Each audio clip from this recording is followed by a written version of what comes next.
السلام علیکم ورحمۃ اللہ وبرکاتہ۔ الحمد للہ رب العالمین والعاقبۃ للمتقین والصلاة والسلام علی رسولہ الکریم۔ اعوذ باللہ من الشیطان الرجیم، بسم اللہ الرحمن الرحیم۔ لقد کان لکم فی رسول اللہ اسوۃ حسنہ۔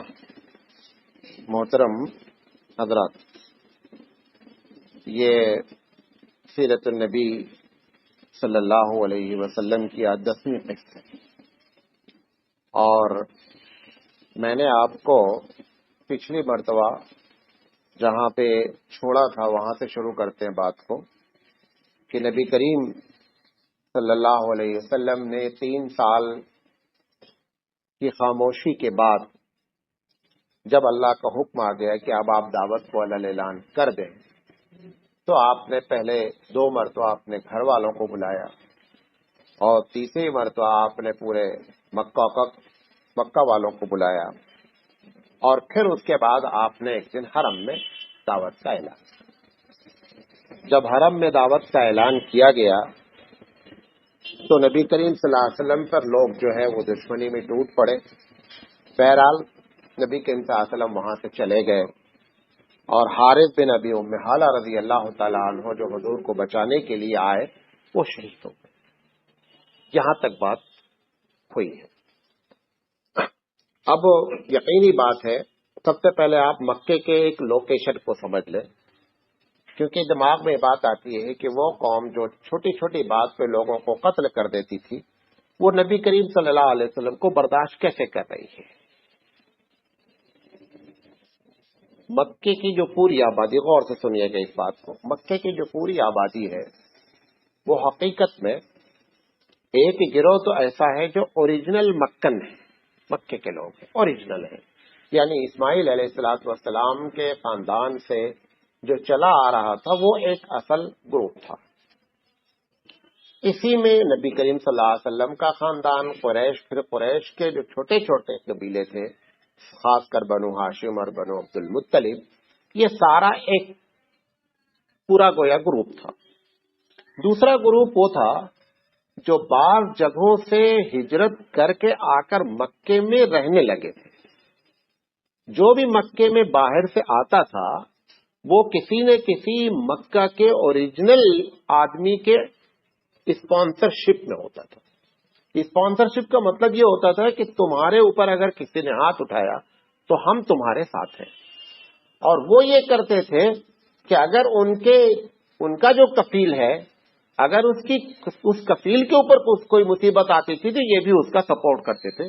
یہ دوسرا گروہ تھا۔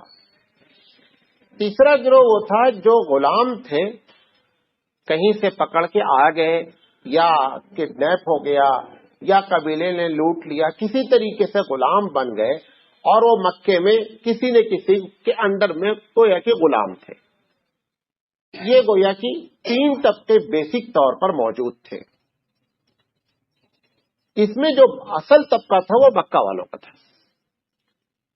مکے والوں میں چونکہ قبائلی نظام تھا، لہذا کوئی قبیلے والا دوسرے قبیلے پر ہاتھ نہیں ڈال سکتا تھا، کیونکہ اگر ایک آدمی پر بھی آپ ہاتھ ڈالیں تو پورے قبیلے سے لڑائی کی بات سمجھ لی جاتی تھی۔ کبھی کبھی ہمارے یہاں بھی اس قسم کا مظاہرہ ہوتا ہے کہ مطلب ایک محلے والے دوسرے محلے والے سے لڑائی ہو جاتی ہے تو پورے محلے والے یہ نہیں دیکھتے ہیں کہ ہمارے محلے والے کی غلطی ہے یا نہیں، وہ اپنے محلے کا سپورٹ کریں گے۔ یہ ایک گویا کی کیا ہے، تعصب ہے۔ کبھی کبھی یہ تعصب بڑا اچھا ہوتا ہے، کبھی کبھی یہ تعصب بڑا خطرناک ہوتا ہے۔ بہرحال اس پر ہم بحث نہیں کرنا چاہ رہے۔ تو نبی کریم صلی اللہ علیہ وسلم چونکہ جس قبائلی نظام میں رہ رہے تھے وہاں بنو ہاشم کا کنٹرول تھا۔ بنو ہاشم پر ہاتھ ڈالنا کسی بھی قبیلے والے کے لیے آسان نہیں تھا۔ گھر کے بنو ہاشم کے لوگ بھی مسلمان نہیں ہوئے تھے۔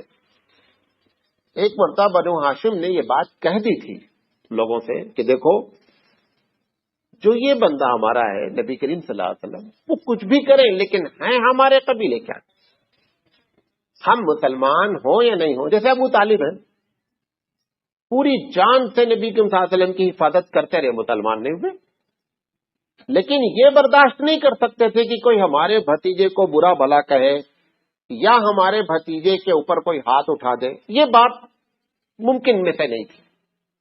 کسی کا موبائل آ رہا ہے. تو اس لیے جو ہے یہ 3 گروپ ہونے کے باوجود نبی کریم صلی اللہ علیہ وسلم پر کوئی ہاتھ ڈالنے کی ہمت نہیں کر سکتا تھا. یہ بنیادی وجہ تھی. اب یہ ہوا کہ لیکن یہ مصیبت تو سب کے لیے ہے، لہذا اب کیا کیا جائے اس میں. تو ایک نیچرل ترتیب ہے مخالفت کی، فطری ترتیب ہے کہ جب ہم کسی سے دیکھتے ہیں کہ یہ ہمارے خلاف ہے یا ہم اس کے خلاف جانا چاہتے ہیں تو ایک اپنی ترتیب کے لحاظ سے ہم اس کی مخالفت کرتے ہیں. بزنس میں کوئی ہمارا جو ہے وہ کمپٹیٹر ہے تو ہم اس لحاظ سے اس میں جو ہے کرتے ہیں. کوئی اگر جو ہے وہ دوسری لائن سے ہمارا کمپٹیٹر ہے تو اس لحاظ سے کرتے ہیں. بہرحال الگ الگ اس کی ترکیبیں ہیں. تو جب یہ کسی تحریک کی مخالفت ہوتی ہے تو اس کی بھی ایک ترتیب ہے. تو ان لوگوں نے، قریش نے اپنے اپنے ڈھنگ سے، قریش کے باہر والوں نے بھی اپنے اپنے ڈھنگ سے نبی کریم صلی اللہ علیہ وسلم کو الگ الگ ٹائٹل دینا شروع کر دیا. جیسے نبی کریم صلی اللہ علیہ وسلم کو کبھی وہ کہتے تھے کہ صاحب یہ مرتد ہو گئے ہیں. اچھا، مرتد ایک ایسا لفظ ہے، آج بھی ہم مرتد کا لفظ استعمال کرتے ہیں. مرتد کے اصل معنی ہوتے ہیں کہ آپ اپنے اوریجنل مذہب سے ہٹ کر کے کسی دوسرے مذہب میں کیا ہو جائیں، چلے جائیں، اس کا نام کیا ہے، مرتد ہے. تو ان کا ایسا ہے کہ ہمارا جو قریش کا مذہب ہے اس سے یہ ہٹ گئے، لہٰذا یہ مرتد ہو گئے. کچھ لوگ، اچھا چونکہ کوئی بھی جو ٹائٹل دیا جاتا تو بقیہ لوگ اس سے اتفاق نہیں کرتے، وہ دوسرا ٹائٹل بولتے. کچھ لوگ کہتے ہیں کہ نہیں صاحب یہ صابی ہو گیا ہے. صابی اس زمانے میں ایک گالی تھی، وہ بھی گویا کہ مذہب سے ہٹنے کا نام ایک صابی تھا. کچھ لوگ کہتے ہیں نہیں صاحب ابن ابی کبشہ ہے. یہ ابن ابی کبشہ ایک شخص تھا قریش میں جو بتوں کی مخالفت کر کے ستاروں کی پرستش کی بات کرتا تھا. تو انہوں نے کہا کہ یہ بھی ایک نئے مذہب کی بات کرتے ہیں، لہذا یہ اسی کی پارٹی کے آدمی ہیں. کچھ لوگوں نے کہا دیکھو یہ سب بات کچھ نہیں ہے. اصل میں نبی کریم صلی اللہ علیہ وسلم کے بارے میں ان کو اپنی رائے تھی کہ یہ بندہ جو ہے نا خدا نہ خواستہ دماغ سے پھر گیا ہے. جب یہ جملہ بولتے تو دوسرے لوگ بولتے یار دیکھو کسی آدمی کو اگر تم پاگل کہتے ہو تو کم سے کم اس بات کو دیکھو پاگل اتنی اچھی باتیں نہیں کر سکتا. پاگل کی باتوں میں پاگل پن ہونا چاہیے، لیکن ان کی بات کتنی سنجیدہ ہے، تو یہ کیسے پاگل ان کو کہا جائے. تو پھر کہتے اچھا آپ پاگل نہیں کہتے ہو تو یہ کہو کہ یہ جادوگر. تو وہ لوگ کہتے ہیں کہ ہم نے بڑے بڑے جادوگر دیکھے. یہ جادو کیسا عجیب جادو ہے کہ باپ ایمان لے آتا ہے بیٹا نہیں لاتا ہے، بیوی لے آتی ہے شوہر نہیں لاتی، ایک ایک گھر میں جو ہے 2 پارٹی بنی ہے. یہ کیسا جادوگر ہے؟ ایسے جادوگر تو ہم نے دیکھے نہیں. تو کچھ لوگ کہتے نہیں یہ جادوگر نہیں ہے، جادوگر کی باتوں میں اور ان کی باتوں میں زمین آسمان کا فرق ہے. کہتے نہیں صاحب یہ کاہن ہے. کاہن جس کو آپ جوتشی کہتے ہیں آج کی زبان میں، یا تانترک کہتے ہیں، یہ جوتشی ہے. تو وہ کہتے ہیں پھر آپس میں ان کی گفتگو ہوتی، جوتشی بھی ایسی باتیں نہیں کرتا ہے، ان کی باتوں میں تو بڑی سنجیدگی ہے. یہ کہتے ہیں شراب نہیں پیو، یہ کہتے ہیں زنا نہیں کرو. یہ سب باتیں جوتشی کہاں بتاتا؟ وہ تو زیادہ زیادہ مستقبل کی گفتگو کرتا ہے، تم ایسا ہو جائے گا فلاں ایسا، ایسی یہ کوئی بات کرتے ہی نہیں ہے. لہٰذا ان کے بارے میں جوتشی کہنا جو ہے نا یہ بھی اچھا نہیں ہے. قرآن مجید اللہ سب سن رہا ہے، ایک ایک ٹائٹل ان کے دیے جا رہے، سب پروردگار عالم سن رہا ہے. اور نبی کریم صلی اللہ علیہ وسلم کیا ہے، جو بول رہے ہیں خاموش. جو آپ نے دیکھا ہے کبھی کبھی موٹر سائیکل آپ بھگاتے تو کتے پیچھے بھاگتے رہتے، آپ رک کر کتوں کو کچھ نہیں بولتے، وہ بھاگتے تھوڑی دیر بعد جا کر خاموش ہو جاتے ہیں. اس کا حل یہ نہیں کہ آپ رک کر کتے سے جو ہے وہ الجھ جائیں، اس کا حل یہ کہ آپ چلتے جائیے، وہ تھک کر کے ان کا ایک ایریا، اس کے بعد وہ پلٹ جائیں گے، اس کے آگے وہ نہیں جائیں گے. نبی کریم صلی اللہ علیہ وسلم نے بھی یہی پالیسی اختیار کر لی کہ آپ اپنا کام کیے جا رہے ہیں کہ جن کا جو دل چاہ رہا ہے وہ الگ الگ ٹائٹل بول رہے ہیں. کبھی کبھی قرآن مجید اصل میں ہوتا ہے ایسا، سامنے والا بندہ ہے نا، انسان ہے، تو اتنا لوگ جب مخالفت کریں گے تو اس کے بھی تو دل ٹوٹنے کے چانسز ہیں. وہ جب جیسے ہی اللہ محسوس کرتا ہے کہ ہمارے نبی کے اوپر کچھ فطری دباؤ آ رہا ہے، فوراً کیا کرتا اوپر سے سپورٹ بھیج دیتا. جیسے انہوں نے جب کہا کہ پاگل ہے تو قرآن مجید کہتا ہے کہ یہ پاگل نہیں ہے۔ اللہ جبریل علیہ السلام نے آ کر کہا کہ آپ تو اللہ کے رسول ہیں۔ کبھی کبھی اللہ تعالیٰ نے کہا وما هو بقول شاعر، یہ جو ہاں یہ بھی کہتے تھے کہ یہ شاعر ہے، تو بڑے بڑے شعراء بلائے جاتے ہیں، دونوں کو مقابلہ کیا جاتا، قرآن رکھا جاتا، شاعری رکھی جاتی، تو وہ یہ پریشان ہوتے کہ یہ تو نہ پوئٹری ہے نہ یہ پروز ہے۔ ہم لوگوں کے جو بھی عربی لٹریچر ہیں یا تو پوئٹری ہوتی یا پروز ہوتی، یہ دیکھنے میں لگتی پوئٹری ہے، پوئٹری نہیں ہے، اور جیسا پروز ہوتا ہے ویسا پروز نہیں ہے۔ سمجھ رہے، نظم اور نثر جس کو اردو میں کہتے ہیں، کہ یہ پوئٹری اور پروز بھی نہیں ہے۔ اچھا رہے شاعر کی بات، تو شاعر جو ہے وہ بے تکی باتیں کرتے ہیں، خیالی باتیں، یہ تو باتیں ساری پریکٹیکلی کرتے ہیں، یہ شاعر کا کلام نہیں ہو سکتا ہے۔ تو قرآن مجید بیچ بیچ میں کیا کرتا ہے، ان کو ڈسٹرب کرتا رہتا، اور جبریل علیہ السلام جب جیسے ہی نازل ہوتے نا تو ان کو چاہے اس بات کا احساس ہو چاہے نہیں، نبی کریم صلی اللہ علیہ وسلم اپنے طور پر اندر سے خوب مطمئن ہو جاتے کہ ان کو بکنے دو۔ تو وہ جو ان کو بکنے دے کی پالیسی تھی کہ وَإِذَا خَاطَبَهُمُ الْجَاهِلُونَ قَالُوا سَلَامًا، کہ جب جاہل لوگ آپ سے بات کریں تو السلام علیکم کہہ کر گزر جائیے۔ تو اللہ تعالیٰ جب نبی کریم صلی اللہ علیہ وسلم پر اس قسم کی آیتیں نازل کرتا تو آپ کے اس عمل میں کیا ہوتی، بڑی قوت آ جاتی۔ یہ ان کا پہلا گویا کی معاملہ تھا، اس 3 سال گویا کی ہم جب چلے 40 سال کے بعد نبوت کا اعلان ہوا، 3 سال تک نبی کریم صلی اللہ علیہ وسلم خاموش رہے، 43 ایئرس ہو گئے، 1 سال جب 44واں لگا تو نبی کریم صلی اللہ علیہ وسلم نے اعلان کر دیا۔ اب یہ 44 سال سے لے کر کے 53 سال تک نبی کریم صلی اللہ علیہ وسلم کے اوپر کیا گزری ہم اس کو بیان کر رہے ہیں۔ تو یہ ایک پہلا گروہ اس طریقے سے کر کے تھک گیا۔ اس کے بعد ان لوگوں نے کہنا شروع کیا کہ اگر یہ مان لیا جائے کہ یہ بہت اچھا لٹریچر ہے، بہت اچھا ادب ہے، شاعری بھی نہیں ہے، تو ایسا کریں کہ کچھ شعراء کو ہائر کیا جائے، کرائے پہ لایا جائے جو بڑے ٹاپ کلاس کے ہیں، اور ان سے کہا جائے کہ ان کے جواب میں آپ بھی کچھ کہیے۔ تو ایسے 2-3 بڑے بڑے شعراء کو پکڑا گیا، اور پکڑ کر ان کو جو ہے نبی کریم صلی اللہ علیہ وسلم کی ذات پر اور قرآن مجید کے خلاف، نبی کی ذات پر تو اگر کچھ کہنا چاہتے تو ہمت ہو جاتی تھی، جب قرآن کے خلاف کوئی چیز کہیں قرآن کی طرح، جب وہ خود دونوں کو رکھ کر کے تولیں تو وہ شاعر خود محسوس کر لیتا تھا کہ یہ اس کا وزن نہیں ہو رہا ہے، یہ زمین آسمان کا فرق ہو رہا ہے ہماری گفتگو میں، اور یہ جو اللہ بولا ہے بقول محمد صلی اللہ علیہ وسلم کے، ہماری اور اس کی بات میں کوئی مقابلہ نہیں ہے۔ تو ایک نظر بن حارث کر کے تھا، یہ بڑا شریر آدمی تھا، اس نے لوگوں سے کہا کہ دیکھو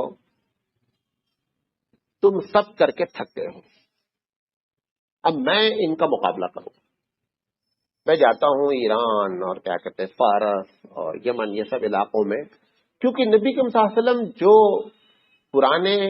پرانے نبیوں کے واقعات بیان کر رہے ہیں اور ان کے بارے میں عبرتیں بیان کر رہے ہیں، ہم ایسی کچھ کہانیاں سیکھ کر آ جاتے ہیں، اور پھر آ کر کے جہاں جہاں نبی کریم صلی اللہ علیہ وسلم اپنی میٹنگ کریں گے ہم بھی میٹنگ شروع کریں گے۔ تو یہ کیا کیا کہ وہاں سے کچھ واقعات سنا کر کے آ گیا، اور نبی کریم صلی اللہ علیہ وسلم کہیں پیش کرتے یا یہ اپنے لوگوں کو بلا کر کے کہتا کہ بھئی آپ وہاں جانے کے بجائے ہمارے پاس آئیے، ہم ان سے اچھی کہانیاں بیان کرتے ہیں۔ ایک ساتھ میں عورت بھی رکھ لیا، وہ اس کو کبھی ناچ کراتا، کبھی اس سے غزل کہلاتا، کبھی اس سے گانا سنواتا، پھر لوگوں سے کہتا کہ دیکھو اس میں تم کو کتنا اچھا لگ رہا اندر سے۔ لیکن کچھ دن کے بعد کیا ہو گیا نا، قرآن ہے، اب ناچنے والی کے گانے اور قرآن مجید کا کوئی حقیقت میں موازنہ ہی نہیں ہے۔ یہ تھوڑے دن کے بعد نظر بن حارث بھی کیا ہو گیا، اپنے آپ یہ سمجھ گیا کہ نہیں صاحب یہ جو کچھ بھی ہم کر رہے ہیں نا اس سے کچھ فائدہ نہیں ہوتا۔ قرآن مجید نے ان کا بھی مذاق اڑایا، قرآن مجید نے کہا من یشتری لہو الحدیث، یہ اسی کی طرف اشارہ ہے کہ وہ لوگ جو خریدتے ہیں سامان کھیل و کود کا بولنا والا، بعض لوگوں نے اس وقت، آج تو خیر یہ بڑی عام تفسیر ہو گئی، اس سے ٹی وی وغیرہ مراد دیا جاتا ہے کہ وہ چیزیں ناچ ڈانس گانے کی وہ چیزیں جو بولتی ہیں، تو اس وقت یہ عورت کو لے کر کے آیا تھا اور نبی کریم صلی اللہ علیہ وسلم کے مقابلے میں کھڑا کر کے کرتا تھا۔ بہرحال یہ ان کی دوسری مہم تھی، یہ بھی ناکام ہو گئی۔ تیسری مہم یہ ہوئی کہ دیکھو سارا معاملہ ہے قرآن کریم کا، اگر یہ محمد صلی اللہ علیہ وسلم سے ہٹا دیا جائے تو نبی کریم صلی اللہ علیہ وسلم کی ذات سے ہم اتنا اختلاف نہیں. یہ جو روز کہتے ہیں اللہ نے یہ کہا, اللہ نے یہ کہا, ہمیں سارا معاملہ اس سے ہماری مخالفت ہے.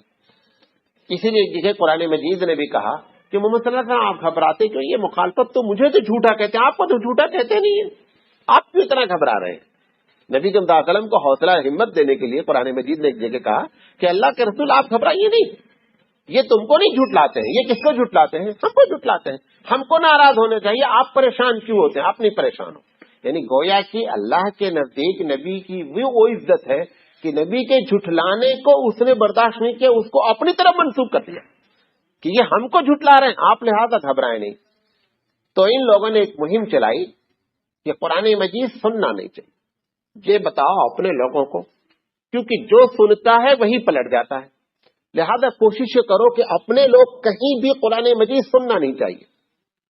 تو اب اس کو کیسے کنٹرول کیا جائے؟ کیونکہ آپ کو 3 سال تک معاملہ تو دھیرے دھیرے چل رہا تھا. چوتھے سال میں تو نبی کریم صلی اللہ علیہ وسلم بھی مکے محرم میں جا کر کے تلاوت کبھی کبھی کرتے تھے. راتوں میں تہجد میں اٹھ کر کے ابو بکر صدیق رضی اللہ تعالیٰ عنہ اپنے آنگن میں کھڑے ہو کر نماز پڑھتے تھے. حضرت عمر رضی اللہ تعالیٰ عنہ جب بعد میں ایمان لائے تو وہ قرآن پڑھتے تھے. نبی کریم صلی اللہ علیہ وسلم خود تلاوت کرتے تھے. تو ان لوگوں کو سب سے زیادہ خطرہ محسوس ہوا تو قرآن مجید نے خود ان کے بارے میں کہا, کہتے ہیں لا تسمعوا لہذا القرآن, قرآن نہیں سنو, کیونکہ قرآن جو سنتا ہے وہ قرآن والا ہو جاتا, لہذا یہ تحریک چلاؤ کہ قرآن مجید سننا ہی نہیں ہے. تو اب وہ لوگ کیا کرتے, کچھ لوگ تو ان کے گھروں سے جب گزرتے تو کانوں میں انگلیاں ڈال کر کے گزر جاتے کہ کبھی جو ہے ان کی آواز ہمارے کان میں ٹکرائے. پھر ایک مرتبہ ان کے 2-3 آدمیوں نے, یہ بات کی بات ہے, 2-3 آدمیوں نے کہا کہ یار یہ کتنی بڑی بیوقوفی کی بات ہے کہ ہم لوگ اپنے آپ کو بڑے اسمارٹ بنتے ہیں, اگر وہ غلط ہوگا تو ہماری سمجھ میں نہیں آئے گا کہ یہ کیا بات ہے کہ ہم سنے ہی نہیں. اپنے طور پر خود ہی سوال کر رہے ہیں کہ یہ تو ہماری ہوشیاری, یہ تو ہماری بیوقوفی کی دلیل. ہم چھوٹے بچوں کو جیسے سمجھاتے ہیں بیٹا یہ کام نہیں کرو, جب بچہ بڑا ہو گیا ساری باتیں سمجھتا ہے تو وہ خود اس بات کو سمجھتا ہے. بھائی ٹرین آ رہی ہے, پلیٹ فارم پہ آپ کھڑے, چھوٹا بچہ ہے, آپ کنارے جانے دیتے ہو کیونکہ اسے آپ کو معلوم ہے کہ اس کو خطرہ نہیں. لیکن جب وہ جوان ہو جاتا ہے تب آپ اس کا ہاتھ ہی پکڑتے ہیں, وہ خود جانتا ہے کہ جانا چاہیے نہیں جانا چاہیے. تو ان لوگوں نے جو ہے آپس میں 3 آدمی ایسے تھے, حالانکہ آپس میں گفتگو نہیں کی, اپنے طور پر یہ بات کیے کہ یار یہ کان بند کر کے کب تک گاڑی چلے گی, سننا چاہیے, کہتے کیا ہیں. تو ایک رات میں اتفاق ایسا ہوا کہ 3 آدمی نے بیک وقت پلان بنایا. تینوں کو نہیں معلوم کہ ہم نے پلان بنایا, ایک آدمی نے. وہ اللہ کے رسول صلی اللہ علیہ وسلم قرآن مجید پڑھ رہے تھے, تو گھر کے ایک کونے کی طرف تو ایک صاحب کھڑے تھے, ایک کونے کی طرف ایک صاحب کھڑے تھے. چونکہ ان کو یہ بھی خطرہ تھا کہ ہمارے لوگوں کو نہیں معلوم ہونا چاہیے کہ ہم لوگوں کو تو یہ مہم چلا رہے کہ قرآن نہیں سنو, اور خود جا کے چپکے سن رہے, یہ معلوم ہے, یہ رات بھی نہیں فاش ہونا چاہیے. اچھا, اب وہ ایک کونے سے بندہ سنا, دوسرے کونا سے ایک گھر کے قریب آ کر کے سن رہا تھا. جب نبی صلی اللہ علیہ وسلم پڑھ چکے نا تو اتفاق ایسا ہوا کہ یہ بندہ جو تھا, جو بیچ والا کھڑا تھا, یہ ایک طرف تو جانا اس کو کسی نے کسی کونے کی طرف, اس کونے کی طرف گیا تو وہاں سے وہ حضرت ٹکرا گئے. اچھا, یہ صاحب بھی اتفاق سے ادھر ہی جگہ, تینوں ٹکرا گئے. بولے یہاں رات میں کیا کر رہے ہیں؟ وہ ہر آدمی ایک دوسرے کو شک کی نگاہ سے دیکھ رہا ہے, تم رات میں. اچھا, چونکہ تینوں چور ہیں, چور تینوں ہیں, اب ان کو یہ سمجھ میں نہیں آ رہا جواب کیا جائے. تو اس نے کہا دیکھو بھائی صحیح بات بتا دیں. اس نے کہا بھائی ہم تو یہ سننے آئے تھے کہ دیکھیں یہ پڑھتے کیا ہے. جب ایک نے قبولا نا تو دوسرا بولا کہ اب قبول کرنے میں تو کوئی حرج نہیں. دوسرے نے بھی کہا بھائی ہم بھی یہی سننے آئے تھے. تیسرے نے بھی کہا کہ ہم بھی یہی سننے آئے تھے کہ یہ پڑھ کیا رہے. تو پتہ کیا چلا کہ یہ مہم بھی ان کی کیا ہو گئی کہ قرآن مجید نہیں سنو, یہ بھی کیا ہو گئی, ناکام ہو گئی.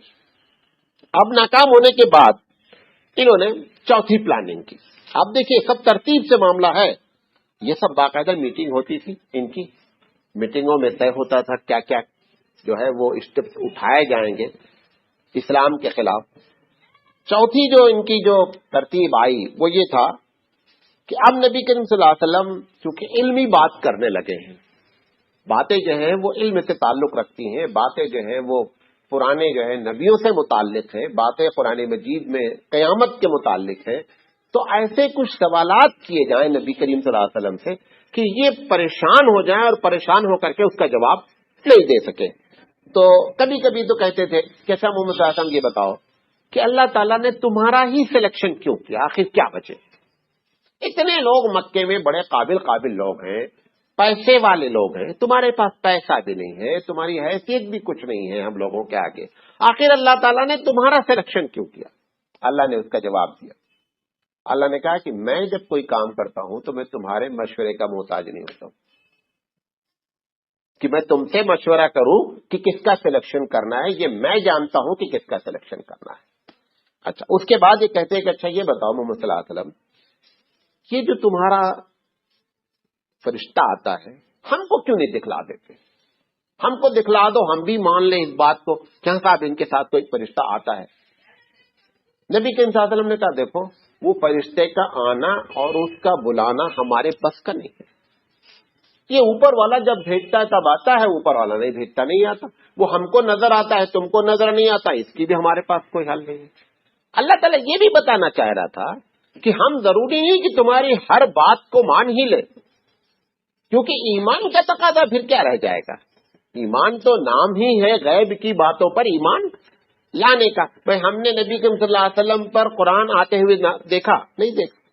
آپ جو مسلمان ہیں اور آپ کے جو اسلام کی حیثیت ہے اللہ کے دربار میں، اس کی بنیادی وجہ ایمان بالغیب ہے۔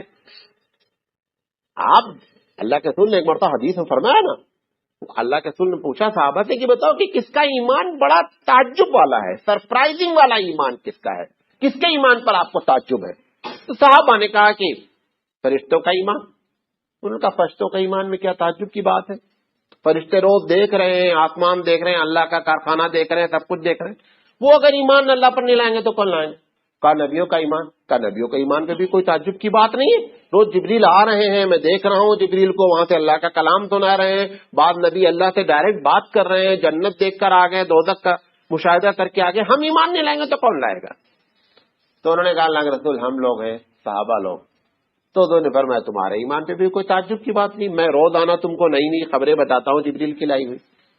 تیسرے سوال کے بعد صحابہ جو ہے وہ خاموش ہو گئے، انہوں نے کہا مجھے نہیں معلوم۔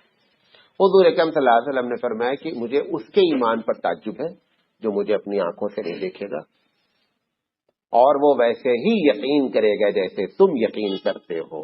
ہم کو اس کے ایمان پر تعجب ہے، وہ ہم لوگ ہیں۔ وہ آپ کو جو قیمت ملے گی جنت، اس کی بنیاد ایمان بالغیب ہے، بنیاد جو ہے وہ ایمان، اس لیے کبھی بھی ایمان بالغیب نہیں ڈگمگانا چاہیے۔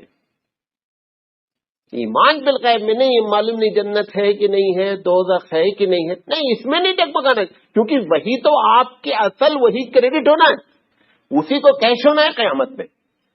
تو ان لوگوں نے نبی کریم صلی اللہ علیہ وسلم سے اگر ان چیزوں کو اللہ مان لیتا تو ایمان بالغیب نام کی کوئی چیز نہیں رہتی۔ کبھی کبھی ان سے نبی کریم صلی اللہ علیہ وسلم یہ بھی سوال کرتے تھے کہ محمد صلی اللہ علیہ وسلم یہ 2 4 4 5 5 10 آیتیں کیوں نازل ہوتی ہیں؟ ایک ساتھ پوری کتاب لے کر کے آ جاؤ، ہم کو دے دو، ہم مان لیں۔ اس کی بڑی مصلحتیں قرآن نے بیان کی اپنے الگ الگ، آج بھی بہت سی مصلحتیں، پوری کتاب لکھی گئی ہے کہ قرآن مجید ایک ساتھ نازل کیوں نہیں ہوا۔ 1 2 باتیں آپ کو بتا دیتا ہوں۔ قرآن مجید اصل میں تقریری انداز ہے، کتابی انداز نہیں ہے، پہلے اس کو سمجھ لیں۔ قرآن کریم جو کتاب ہے، کتاب کا انداز کیا ہوتا ہے؟ ایک ٹاپک لیا جاتا ہے، پھر اس ٹاپک کے اندر میں جتنی چیزیں آتی ہیں پھر تفصیل سے، پھر دوسرا ٹاپک، پھر تیسرا ٹاپک، ایسے کر کے پوری کتاب لکھی جاتی ہے۔ قرآن مجید ایسی کتاب نہیں ہے۔ قرآن مجید کیا ہے؟ تقریری انداز۔ تقریر میں کیا ہوتا ہے؟ ہم جیسے باتیں کر رہے ہیں، اچانک ایک آدمی بولنے لگے، اب میں نے جیسے کہا کہ بھائی دیکھو موبائل بج رہا ہے، اب آپ سوچیں کہ مولانا کوئی بعد میں تقریر سنے، خیر مولانا بیچ میں سیرت میں بولتے بولتے یہ موبائل بج رہا کا جملہ کیوں بول دیا؟ اب وہ تو سنے گا تو یہ سوچے گا نا کہ بیچ میں جملہ کیسا؟ یہ تقریری انداز ہے کہ جس کی ضرورت ہوگی وہ بات کر دی جائے گی۔ اللہ کے رسول خطبہ دے رہے ہیں، صاحب آ گئے مسجد میں، آ کر کے وہ گردن پھاڑنے لگے، آپ نے اسی وقت ٹوکا کہ یہ کیا کر رہے بھائی، ٹاپک دوسرا چل رہا تھا۔ تو قرآن مجید ضرورت کے مطابق تھوڑا تھوڑا نازل ہوتا رہا۔ اچھا، دوسری وجہ بنیادی کیا ہے کہ قرآن مجید آرڈیننس کی کتاب ہے، احکام کی کتاب ہے۔ ابھی لوگ مسلمان ہو رہے ہیں،